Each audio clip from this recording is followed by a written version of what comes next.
Selamat pagi dan salam sejahtera saya ucapkan kepada Dewan Juri yang terhormat beserta kolega berpikir saya dari sisi oposisi. Perkenalkan, saya Rolexan Matarigan sebagai pembicara pertama sisi afirmatif yang sangat mendukung adanya mosi perdebatan pada segmen kali ini, yang menyatakan bahwasannya Dewan ini percaya bahwa gerakan kemandirian finansial pensiun dini membawa lebih banyak mudarat daripada manfaat. Maka, bagai kata pepatah, bak seekor semut yang selalu meramu untuk memenuhi kebutuhannya, hendaklah seorang manusia juga selalu mempersiapkan masa depannya. Supaya perdebatan ini memiliki arah secara sistematif dan juga komprehensif, saya telah meringkas 3 poin penting yang perlu kita bahas sebelum masuk ke dalam babak argumentasi. Yang pertama adalah definisi, yang kedua adalah batasan masalah, dan yang ketiga adalah tujuan perdebatan ini. Adapun batasan masalah bertujuan supaya kita dapat menggali lebih dalam makna dari perdebatan ini. Saya telah mendefinisikan beberapa kata. Yang pertama adalah kemandirian finansial, yang kedua pensiun dini, dan yang ketiga adalah mudarat.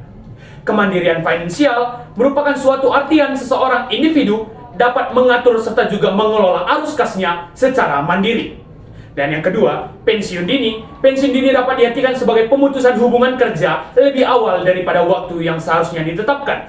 Dan yang ketiga adalah mudarat, merupakan segala sesuatu yang berakibat merugikan baik secara mental dan juga fisik secara keseluruhan.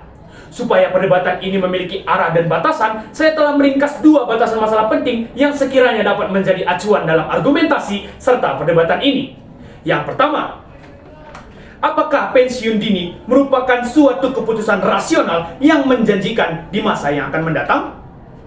Yang kedua, bagaimana pensiun dini dapat menjamin kemandirian finansial dalam jangka panjang?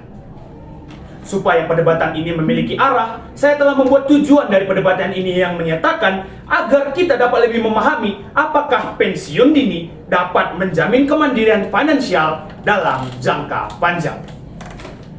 Saudaraku, kita telah memasuki babak argumentasi. Pernahkah saudaraku terbesit sebuah pertanyaan? Apakah seseorang sudah mengalami kemandirian finansial lalu pensiun dini? Atau seseorang tersebut mengalami pensiun dini untuk mencapai kemandirian finansial? Saudaraku, pensiun dini dapat dibagi menjadi 2 hal.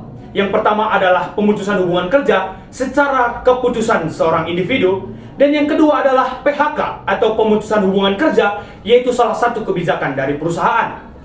Maka sebagai pembicara pertama, saya akan langsung membahas batasan masalah pertama yang menyatakan apakah pensiun dini merupakan salah satu keputusan rasional yang menjanjikan di masa yang akan mendatang.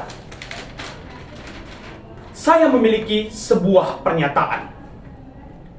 Mungkin sebutir telur yang saudaraku beli hari ini memiliki biaya sebesar 2.000. Namun pertanyaannya, apakah sebutir telur akan tetap berharga 2.000 di masa yang akan mendatang? Tentu jawabannya adalah tidak. Karena secara perhitungan, indeks harga konsumen yang dikaitkan dengan inflasi tentu tidak dapat dipenuhi hanya dengan gaji pokok. Lantas pertanyaannya saudara, bagaimana dengan seseorang yang sudah tidak bekerja atau hanya mengandalkan pesangon dan juga dana pensiun? Dana pensiun merupakan sebuah dana yang dipersiapkan untuk menyokong kemandirian ekonomi setelah seseorang melewati masa kerjanya atau usia produktifnya. Dan jika seseorang mengambil tindakan untuk memutus hubungan kerja lebih awal, maka dana pensiun otomatis akan ditarik dan diserahkan. Hal ini menutup kemungkinan seseorang dapat meningkatkan bunga majemuk. Sehingga pertanyaannya saudara, apakah kita memang sudah mengerti dampak negatif dari pensiun dini ini? Dan yang selanjutnya, apakah seseorang melakukan pensiun dini karena memang sudah mengalami kemandirian ekonomi, atau hanya terpaksa dan memiliki tujuan lain untuk mengambil resiko? Sebagai seorang generasi muda, mengambil resiko merupakan sesuatu hal yang penting. Namun pernahkah Anda berpikir bahwa Anda tidak hidup sendiri di dunia yang luas ini? Anda memiliki tanggung jawab, memiliki keluarga. Maka pemikiran supaya mengambil risiko yang lebih tinggi perlu dirasionaliskan. banyak generasi muda yang mengambil dalih untuk mengambil pensiun dini karena dengan alasan meningkatkan investasi.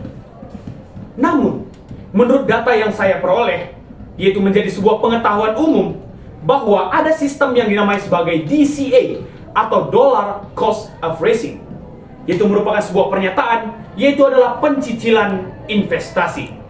Saudaraku, bisakah Anda bayangkan seberapa besar peningkatan sebesar 1% jika ekuitasnya atau modalnya adalah 1 miliar?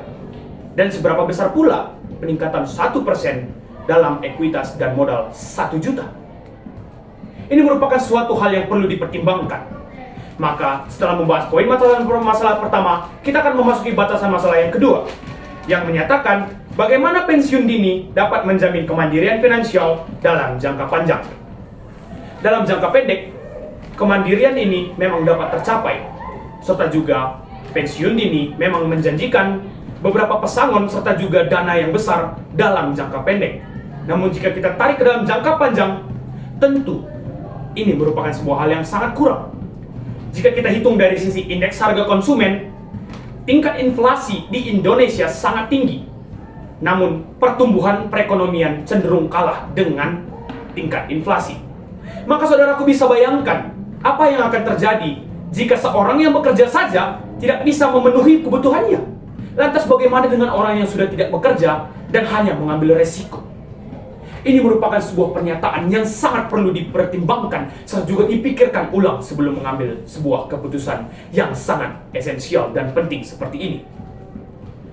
Kemandirian finansial merupakan suatu impian setiap anak muda dan setiap individu di Indonesia, tidak hanya regional tetapi juga secara internasional. Namun pernyataannya, apakah saudaraku sudah siap menanggung segala risiko yang akan ditetapkan? Maka itulah sekian dari argumentasi saya sebagai pembicara pertama sisi afirmatif. Sekali lagi saya menegaskan bahwa saya sangat mendukung adanya mosi perdebatan pada segmen kali ini.